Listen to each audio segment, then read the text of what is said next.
जो भी जीव यहाँ पे सत्संग पंडाल में मंडप में चल के आए हैं, अपने कीमती समय में से समय निकाल के उसे और बेशकीमती बनाने के लिए सर्वधर्म संगम इस सभा में आप पधारे हैं, तो आप सबका सत्संग में पधारने का तहे दिल से बहुत बहुत स्वागत करते हैं। जी आया नु खुशामदीद कहते हैं, मोस्ट वेलकम।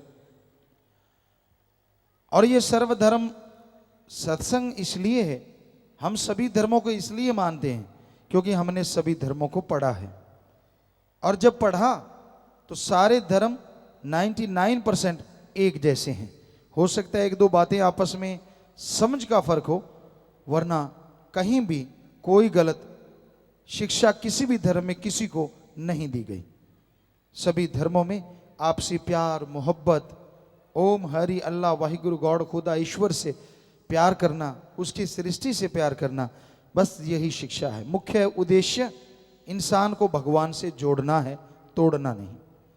आपको ये भी बता दें, धर्म धर्म शब्द तो सबसे जुड़ता है। हिंदू धर्म, सिख धर्म, इस्लाम धर्म, ईसाई धर्म, यानी धर्म। धर्म शब्द का मतलब क्या है?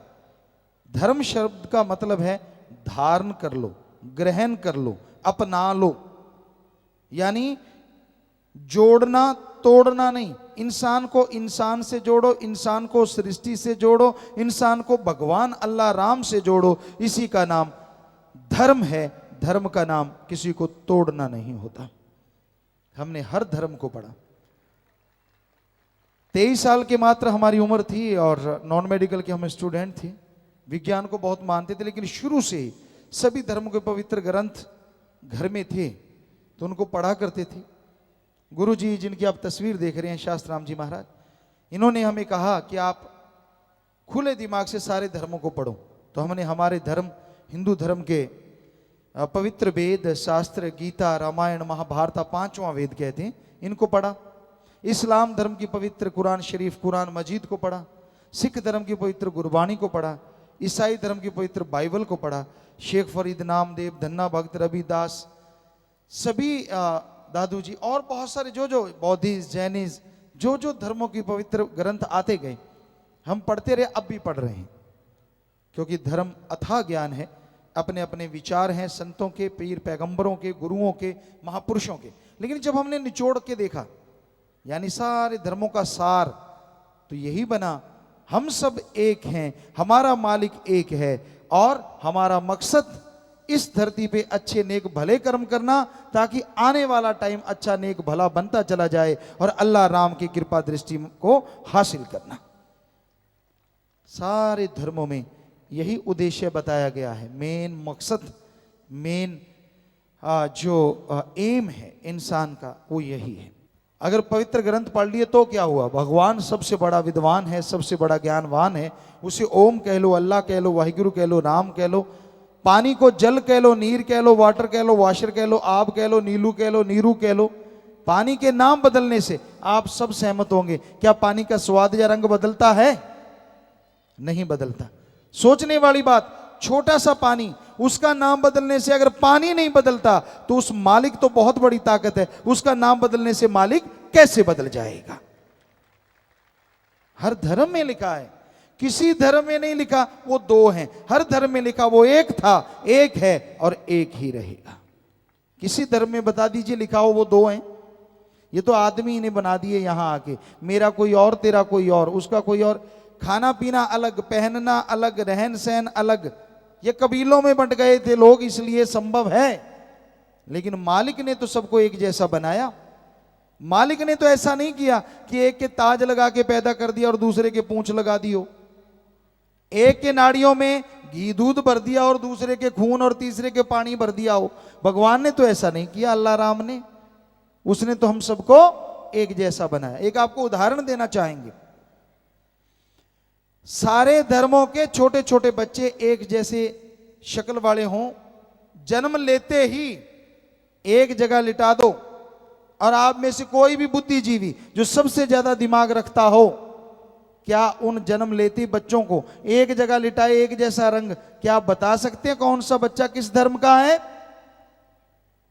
कोई धर्म को लेके पैदा नहीं होता, पैदा लेके होता है इंसानियत, आदमियत। और जब यहाँ धरती पे आता है, जैसे माँ बाप जैसी शिक्षा लेता है, उसी धर्म का रंग रूप बनता चला जाता है। यही धर्मों में लिखा हुआ है, यही सच्चाई है।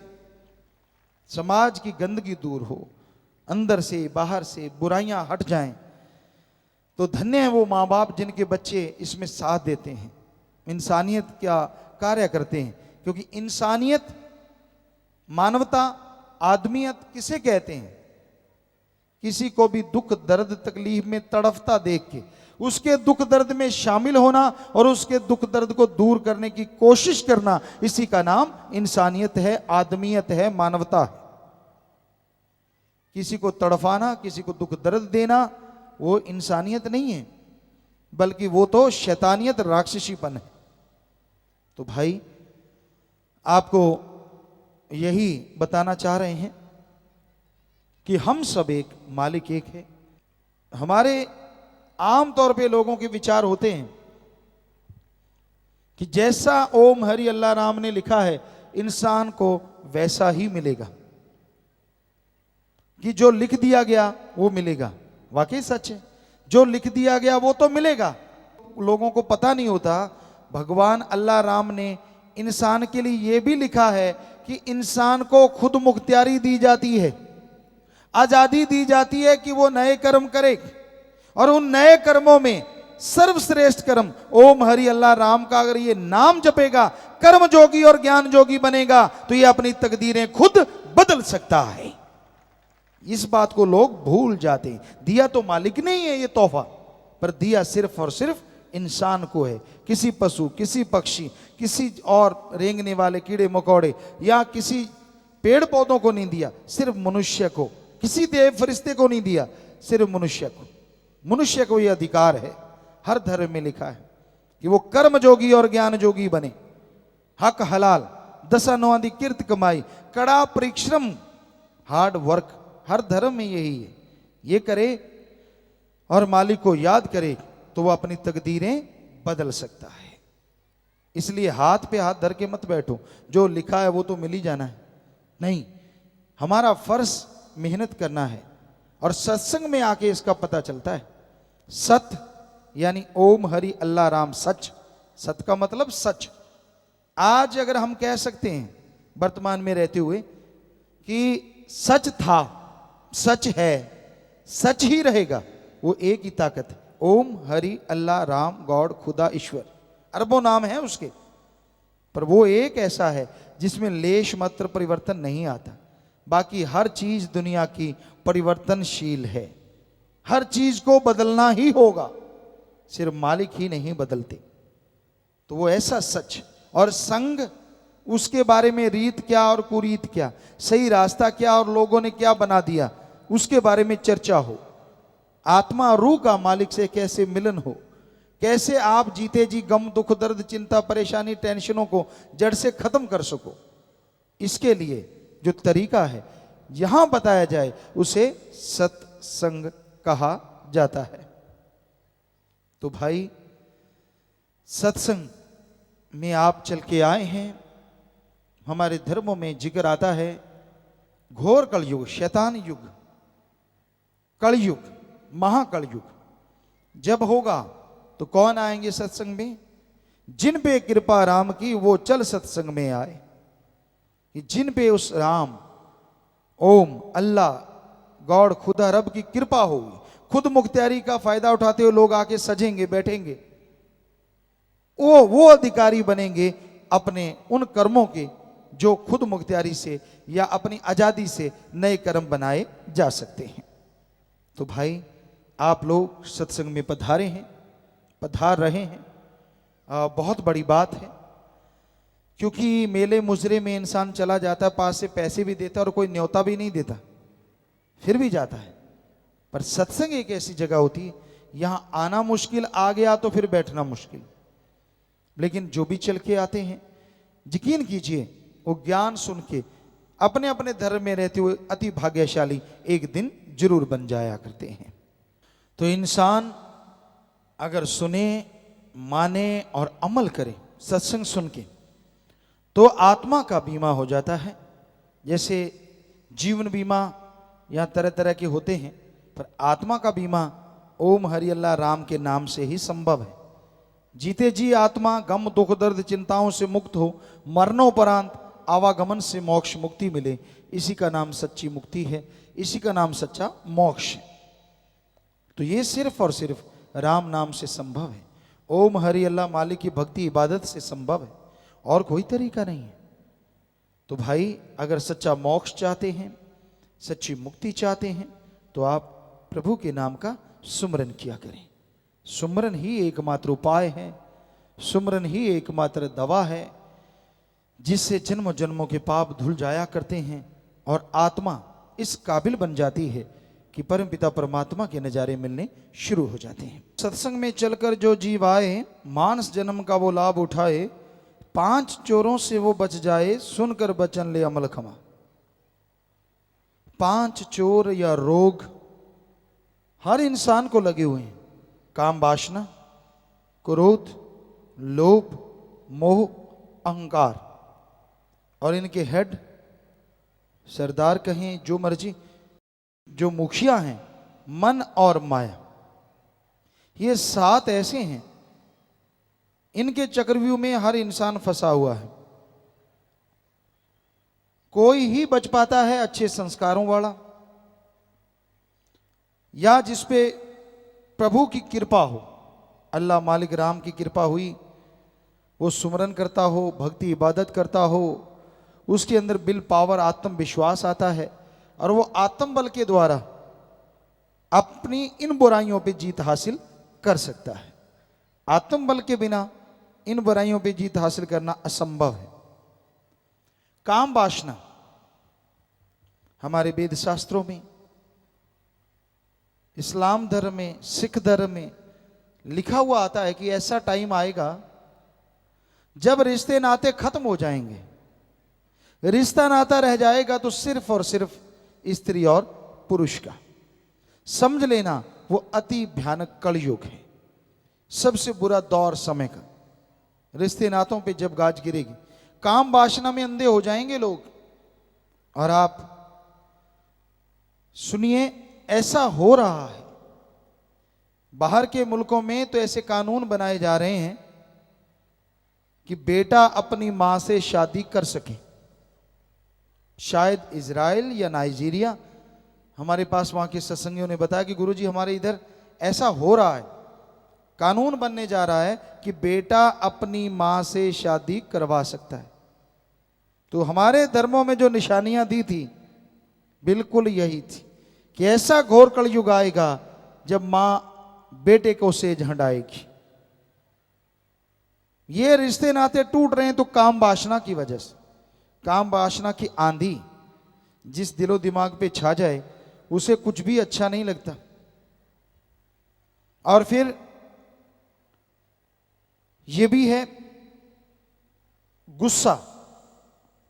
जब इंसान को क्रोध आता है, कई बार ये नहीं पता चलता सामने मां है, बहन है, बेटी है, बेटा है, पति पत्नी, कोई भी रिश्ता नाता कोई मायने नहीं रखता, क्योंकि धर्मों में लिखा है कि क्रोध चंडाल का दूसरा नाम है। जब क्रोध आ जाए आदमी अपने बस में नहीं रहता, पता नहीं क्या कर डाले, और फिर पछताता है बाद में कि मैंने मां को, बाप को, बेटी को, फलां को ऐसे क्यों बोला, नहीं बोलना चाहिए था। पर जब क्रोध आया तो वो छा गया जी, किसी को कुछ पता नहीं चलने देता। मोह ममता, आपने महाभारत में सुना होगा, धृतराष्ट्र आंखों से तो अंधा था, वो मोह में भी अंधा था। दुर्योधन को उसने जहर बना दिया था पूरा। तो वो कैरेक्टर इसलिए मशहूर हुआ क्योंकि उसने मोह ममता बहुत ज्यादा थी, और ये नहीं देखा कि मेरा लड़का काबिल है कि नहीं है, और उसको शय देता चला गया, और जिसका परिणाम कुल का, वंश का नाश करवा लिया। तो पहले तो धृतराष्ट्र मशहूर हुआ, लेकिन आज धृतराष्ट्र मशहूर क्यों नहीं हो रहा, बुरा ना मानना। पहले वो एक था इसलिए मशहूर हुआ। आज देखने वाली बात है धृतराष्ट्र कौन नहीं है। इसे देखो, अपनी कुर्सी, अपनी चारपाई, अपना फलां फलां फलां फलां फलां, चक्कर तो ये पड़ा हुआ है। तो भाई मोह ममता एक हद तक तो कर्तव्य है, अपने बच्चों को अच्छी शिक्षा दिलाना, उनको अच्छे बनाना, उनकी संभाल करना, यह कर्तव्य है, ये मोह ममता नहीं है। पर वो चोरी करें तो आप बोलो कि मेरा खून ऐसा कर ही नहीं सकता, किसी के थप्पड़ मारें तो बोलो कि मेरा बेटा तो ऐसा कर ही नहीं सकता। ये अंधा मोह है जो उस बच्चे को एक दिन इंसान नहीं शैतान बना डालेगा। इसलिए मोह ममता की अति बड़ी ही भयानक है, चाहे वो किसी से भी क्यों ना हो। फिर है लोभ। लोभ है सर्व पाप का बाप। यहां लोभ लालच आ जाते हैं, वहां सारे पाप अपने आप जुड़ जाते हैं। इस लोभ लालच की वजह से रिश्ते नाते सब बर्बाद हो जाते हैं। दो भाई एक मां की गर्भ से पैदा होते हैं, एक बाप के बेटे। छोटे होते कहते कि मैं तेरे लिए जान दे दूंगा, मैं तेरे लिए कुर्बान हो जाऊंगा। बड़े होते हैं, बड़े होते हैं, बड़े होते हैं, और एकदम से जो एक दूसरे के लिए जान देने को कुर्बान होते हैं, वो एक दूसरे की जान के प्यासे हो जाते हैं। क्यों? लोभ लालच, जमीन जायदाद का, नौकरी का, पैसे का, खेती का, यानी मेन माया। जैसे ये लोभ लालच आता है तो भाई भाई को मार देता है, बेटा बाप को मार देता है, और कोई रिश्ते नाते नहीं रहते। कैसे जहर बन जाता है इस लोभ लालच की वजह से। चलता हुआ खून जो अमृत के समान था, जो एक दूसरे के लिए कुर्बान होने को तैयार थे, वो एक दूसरे की जान लेने को तैयार हो जाते हैं। सारे भूल जाते हैं कि एक ही मां के गर्भ से पैदा हुए हैं। फिर क्या हो गया? चलो एक चतुर चालाकी कर रहा है, गुनाह कर रहा है, रोकना तो चाहिए, पर ये मारना या खत्म कर देना, तो ये लोभ लालच से और पाप जुड़ते चले जाते हैं और आदमी बर्बाद होते चले जाते हैं। फिर है अहंकार। अहंकार भी बहुत तरह का है। किसी को राज पहुंच का, मेरी पहुंच ऊपर तक है, पता नहीं क्या, ऐसे डरा देना। किसी को ऊंचे धर्म का, ऊंची जात का, किसी को धन दौलत का, किसी को जमीन जायदाद का, किसी को अपनी औलाद का, और किसी को खुद का। क्या सोचता है? सूक्ष्म मन का अहंकार कि मेरे को जितनी भगवान ने अकल दी है ना, किसी में ऐसी अकल नहीं है। मेरे को दी है, बाकी तो सारे कोरे ही घूम रहे हैं, किसी को कुछ मिला ही नहीं दिमाग। अंदर ये अहंकार होता है, सूक्ष्म अहंकार। और धर्मों में क्या लिखा है? अहंकार को मार पड़ती ही पड़ती है। और रावण का उदाहरण इसके बारे में दिया जाता है, और वाकई बहुत बड़ा उदाहरण है और सटीक। रावण कोई छोटी मोटी ताकत नहीं थी। हमने वैज्ञानिक दृष्टिकोण से पवित्र ग्रंथ पढ़े हैं, तो हम आपको वैज्ञानिक दृष्टिकोण से बताएंगे। रावण सूरज की रोशनी से ही नहीं, चंद्रमा की रोशनी से भी खाना बना लेता था। इतना बड़ा वैज्ञानिक था। जब चाहता था बरसात करवा लेता था। एटम परमाणु उसके कंधे पे टंगे रहते थे, क्योंकि वो तीर चलाता था तो कहते 12 कोस तक आग लगती थी, यानी टेम्परेचर हाई। और राम जी के पास ऐसा बाण था, वो छोड़ते थे तो बर्फ की तरह वातावरण, दोनों टकरा के वातावरण ज्यों का त्यों। इतना बड़ा साइंटिस्ट था रावण। यही नहीं, सफल क्लोन ज्ञाता था। जो लोग कहते कि राम जी के टाइम में राम जी नहीं थे, वो झूठ है। राम जी थे, 100% सच है। और वो सफल क्लोन ज्ञाता था रावण। उसके खुद के तो 3 या 5 ही बच्चे थे, बाकी सब क्लोन थे। क्लोन 1 लाख हो गए थे। और आगे सफल क्लोन ज्ञाता था, क्योंकि बाकी बच्चे नाती थे, वो 1.25 लाख थे, यानी बच्चों के भी आगे बच्चे। सफल क्लोन ज्ञाता। अब ज्ञान की बात करें, चारों वेदों का टीकाकार पंडित, चारों वेद हमने पढ़े। इतना ढेर लग जाता है अगर इस मेज पे रखें तो, इतनी ऊंची। उसको जुबानी याद थे, जब यहां से मर्जी टीका टिप्पणी करवा लो दोहा बोल के। इतना जबरदस्त ज्ञान। सफल राजनीतिज्ञ श्री राम जी ने लक्ष्मण को कहा था लास्ट में, जब मर रहा था रावण, कि इसको राजनीति का गुरु बना लो, ये राजनीति बहुत ज्यादा जानता है। इतना बड़ा राजनीतिज्ञ। लेकिन उसने क्या किया? ये तो हमने थोड़े से गुण बताए हैं, उसके और भी बहुत गुण थे। तो उसने एक ही अवगुण किया, अहंकार, कि मुझे तो मौत भी नहीं मार सकती, मौत को भी मैंने बांध लिया है। और सीता जी को उठा लिया इसी अहंकार में। तो एक लखपूत सवा लख नाती, तेरा वन घर दिया ना बाती। तो इसलिए अहंकार कभी ना करो। थोड़े से पैसे हो जाएं, दो चार लोग आगे पीछे घूमने लग जाएं, अकड़ अकड़ के चलता है, कहता आदमी तो मैं ही हूं, बाकी तो कीड़े मकोड़े। ना भाई ना, ऐसा ना कर। अहंकार को मार है, धर्मों में बताया है। तो अहंकार नहीं करना चाहिए। तो इस तरह ये, और फिर है मन। आदमी के दिलो दिमाग में जो बुरे विचार देता है, दिमाग में जो नेगेटिव थॉट्स, बुरे विचार देता है, वो है मन। अच्छे विचार, भले विचार देता है, वो है आत्मा की आवाज। हिंदू और सिख धर्म में मन को कहा जाता है मन राम, इस्लाम धर्म में नफस। जो दिमाग को गलत बुरे विचार देता है, नफस शैतान। तो अंदर की आवाज को आत्मा की आवाज, अंदर की आवाज हिंदू सिख धर्म में, और रूह जमीर की आवाज इस्लाम धर्म में। तो अंदर की आवाज दबके रह जाती है जब मन नफस आदमी के ऊपर छा जाता है। श्री राम जी को समझाते हुए वशिष्ठ जी, जो कि उनके गुरु थे, पढ़ाते हुए बचपन में कहते हैं कि माना कि कोई आदमी, कोई कहता है आके कि मैंने सारी हिमालय पर्वतमाला को उठा लिया। हालांकि ये असंभव है, पर एक पल के लिए मान लूंगा शायद किसी ने ऐसा कर लिया होगा। अगर कोई कहता है कि उसने सारे समुद्रों का पानी पी लिया, यह भी असंभव है। वशिष्ठ जी कहते हैं फिर भी मान लूंगा शायद किसी ने ऐसा कर लिया होगा। पर अगर कोई कहता है कि मन को जीत लिया, ये बात मैं कभी नहीं मानूंगा। यानी इतनी बड़ी बड़ी बातें, आदमी कहते मैंने सारा समुद्र पी लिए, कहते ये भी मान लूंगा।